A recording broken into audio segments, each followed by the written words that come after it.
હોળી પર્વ આ વસંત ઋતુના આગમનની તૈયારી છે.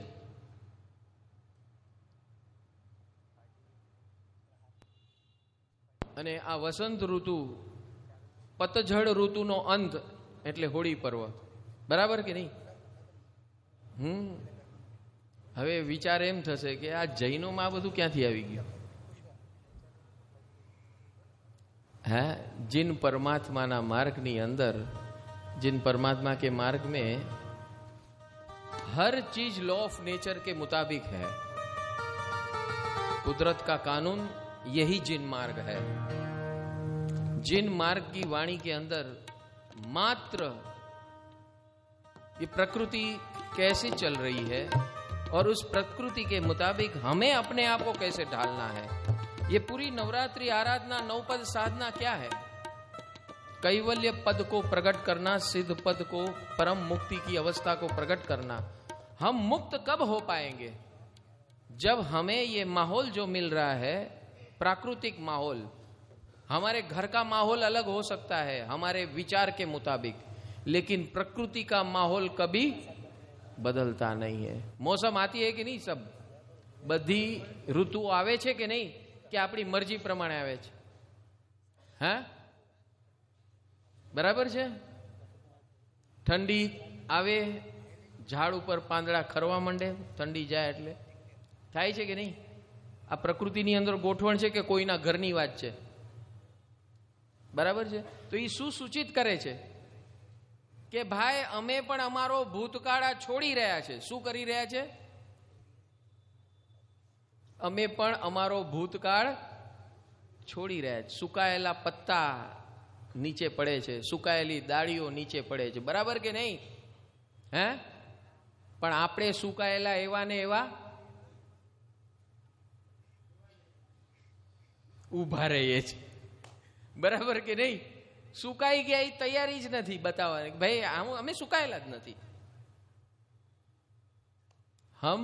हमारे अंदर कोई गलतियां है ही नहीं, हमारा सब ठीक है, हम सब अपने हिसाब से जी रहे हैं. भैया ये ऋतु हमें समझा रही है, ये आराधना समझा रही है कि अब तैयार हो जा अपने भूतकाल से डिस्कनेक्ट होने के लिए और एक नया सर्जन. वसंत की ऋतु क्या करती है? हर चीज नयापन लाती है, हर चीज में नयापन लाती है कि नहीं? हाँ, आ एवी मौसम छे. वर्ष में बे एवी जबरदस्त मौसम आवे, एक वसंत ऋतु और एक वर्षा ऋतु. बेउनी राशि एक छे.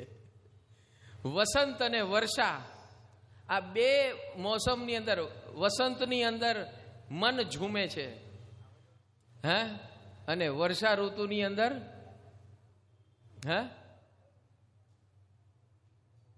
અંદરનો માયલો ઝૂમે છે, જો ઝુમાવતા આવડે તો. બરાબર છે. એટલે પર્યુષણ ક્યારે આવે? વર્ષા ઋતુ. ને આ વસંત ઋતુમાં શું આવે? નવરાત્રી आराधना, नवपद साधना. और नवरात्रि आराधना એટલે શું? उसका मतलब क्या होता है? नवरात्रि आराधना का मतलब क्या है? नव रात्रि, ये शब्द तो सब हमने सुने ही है, नवरात्रि. और हम माता जी के पास बैठ जाते हैं, काली माता, दुर्गा माता, जो जिसकी जो कोई पद्मावती माता.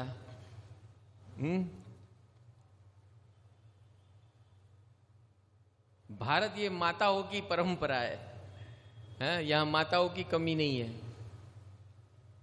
लेकिन कभी सोचा है ये माता का कॉन्सेप्ट क्या है? माता एटले शू? आपणे त्यां परंपरा छे, पोतपोतानी मान्यता प्रमाणे आ माताओनी आराधना, देवीओनी आराधना, कुळदेवीओनी आराधना, आ बधी सिस्टमनी पाछळ साइंटिफिक रहस्य शू छे? इसके पीछे साइंटिफिक तथ्य क्या है? कभी सोचा है क्या? सब अपनी अपनी माता के पीछे पड़े हुए हैं. लेकिन क्या पाना है, क्यों करना है, ये सब किसी को पता नहीं है। ये जानना है कि आज जानना है कि नहीं? हाँ, ये जानવું છે કે નહીં?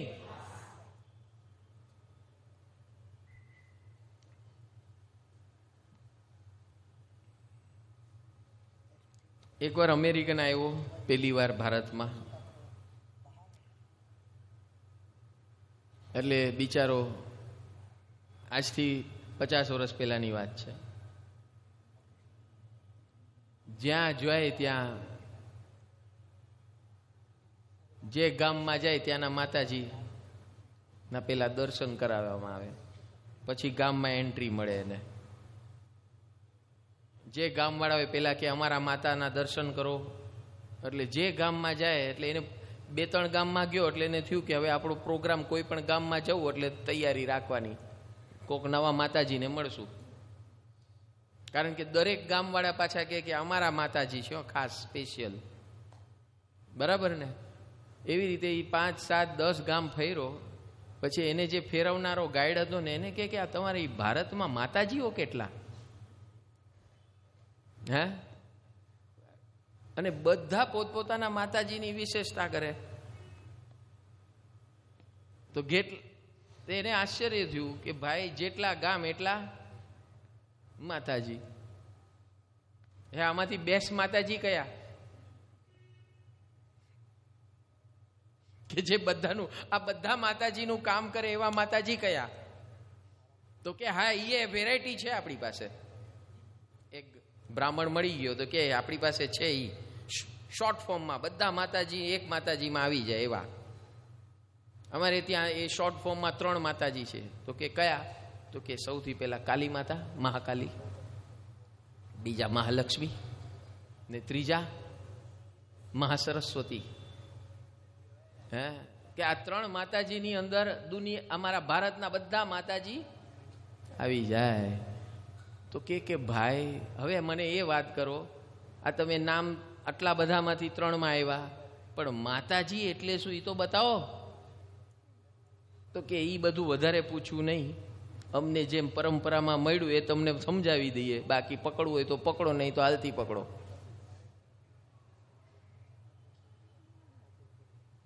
तो ये इसके पीछे साइंटिफिक रहस्य क्या है? तो नवरात्रि के अंदर ही क्यों माता जी को याद किया जा रहा है? ये ऐसा पर्व क्यों है जिसके अंदर हम ऐसी माता जी की आराधना करनी चाहिए, ऐसा कहा जा रहा है? આવું કહેવામાં શા માટે આવે છે? એવી શું વિશેષતા છે? તો અહીં એક જ્ઞાની પુરુષ મળી ગયા અને જ્ઞાની પુરુષે સમજાવ્યું કે ભાઈ આખી પ્રકૃતિ છે 2 તત્વથી બનેલી છે. એક શિવ તત્વ અને એક શક્તિ તત્વ. એક શિવ તત્વ અને એક શક્તિ તત્વ. જીન પરંપરાની અંદર એને જીવ તત્વ અને પરમાણુ તત્વ, જીવ તત્વ અને પરમાણુ તત્વ. અને જીવનું શુદ્ધ સ્વરૂપ શું? તો કે શિવ સ્વરૂપ, સિદ્ધ સ્વરૂપ. તો આ શક્તિ શું છે? What is this Shakti?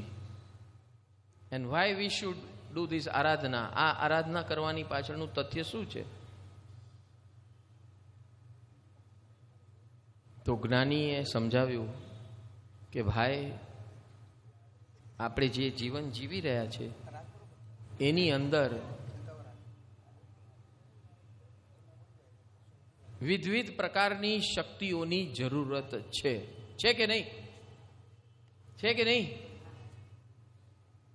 We are living by energy systems, different types of energies. બરાબર છે?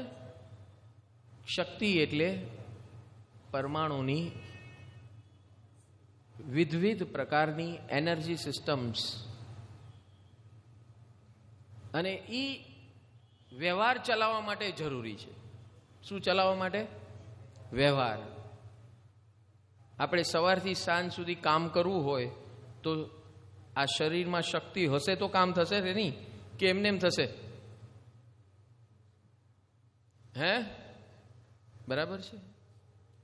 તો સૌથી પહેલા ફિઝિકલ સ્ટ્રેન્થ, ફિઝિકલ શક્તિ, ફિઝિકલ એનર્જી જરૂરી છે. બરાબર. સેકન્ડ, આ ફિઝિકલ એનર્જીનું પોષણ કરવા માટે શું જરૂરી છે? અનુકૂળતા. અનુકૂળતાઓની જરૂરી છે ને. અનુકૂળ છે એ લોકો અહીંયા આવ્યા છે, જેને અનુકૂળતા નથી અહીંયા પહોંચ્યા. હે, આખા ઘાટકોપરને ખબર છે. હે, અહીંયાના 25,000 ઘર, કેટલા ઘર હશે? 25-50,000 ઘરને ખબર છે, પણ અહીંયા આવ્યા કેટલા ને કેટલાને અનુકૂળતા મળી? ઈચ્છા હોવા છતાં અહીંયા આવી ન શકાય. સો અનુકૂળતા ઇઝ મોર ઇમ્પોર્ટન્ટ. ને અનુકૂળતા શું છે? એ એક શક્તિ છે. તો સૌથી પહેલા બળ. બળ means strength and energy to work four anything. કોઈ પણ કાર્ય કરવા માટેની શક્તિ હોવી જરૂરી છે, બળ હોવું જરૂરી છે. આ આપણા જીવનની વાસ્તવિકતા છે. બરાબર કે નહીં? અરે બોલો, મને ખબર પડે કે આ હોલમાં કોક બેઠા છે, નહીં તો એમ લાગે અહીંયા શક્તિ વગરના બધા આરાધના શક્તિની કરવા બેઠા છે. હા, આવી જશે, શક્તિ આવશે. 15 દિવસ આવતા રહેજો. હરિહન હરિહન હરિહન હરિહન. ये सिद्ध चक्र महायंत्र, ये यंत्र क्या है और क्यों है, उसका मतलब क्या है ये भी समझ लो. जो भी हम यहाँ मंत्रोच्चार करते हैं, जो भी हम भावधाराएं करते हैं, जो भी हम साइंटिफिक विचारधाराएं, वृत्तियां खड़ी करते हैं, वो सब कहाँ स्टोर होती है? ये सिद्ध चक्र महायंत्र. इसका नाम क्या है इस यंत्र का? सिद्ध चक्र महायंत्र. इसका रोल क्या है? इसको सिद्ध चक्र महायंत्र क्यों कहा जा रहा है? क्योंकि यहां हमारी जो आराधना है, इट इज ऑल अबाउट सिद्ध चक्र, यानी it is a movement of freedom. It is a movement of freedom. सिद्ध चक्र यानी freedom of movement of freedom. चक्र यानी मूवमेंट और सिद्ध यानी फ्रीडम, टोटल फ्रीडम. तो ये यंत्र का रोल क्या है? हमें हेल्प करना और हमें किस दिशा में ले जाना? फ्रीडम की ओर ले जाना. समझ में आया? हमें जीवन जीते जीते सब कुछ जरूरी है. घर बार, गाड़ी बंगला, नौकर चाकर, व्यवहार, लेन देन, बोलना चलना, खाना पीना सब जरूरी है. But at the same time my freedom I cannot sacrifice. समझ में आ रहा है कि नहीं आ रहा है? हाँ, तो ये सिद्ध चक्र यंत्र रोज दिन में एक बार उसकी आरती मंगल दीपक करना है, मंत्र जाप करना है और फैमिली शेयरिंग करना है. समझ में आ रहा है कि नहीं? 2 बिग पिलर्स हमारे जीवन के सबसे बड़े आलंबन है. एक सिमंदर स्वामी और ये सिद्ध चक्र महायंत्र. इस सिद्ध चक्र महायंत्र के अंदर इस दुनिया की सारी व्यवहारिक शक्ति, आद्य शक्तियां और आध्यात्मिक शक्तियां, दोनों शक्तियां इसके अंदर मौजूद है. व्यवहार जगत के लिए आद्य शक्ति और वैसा ही माध्यम सिमंदर स्वामी है. लाइव है, लाइव. दोनों जगत में काम आएंगे. वो आपके व्यवहार जगत में भी काम आएंगे और आध्यात्मिक जगत के internal freedom, growth of internal freedom. दोनों वर्ल्ड के अंदर, हमारे अंदर 2 वर्ल्ड है. एक है इंटरनल वर्ल्ड और एक है एक्सटर्नल वर्ल्ड. हमारी लड़ाई दोनों वर्ल्ड में चलती है.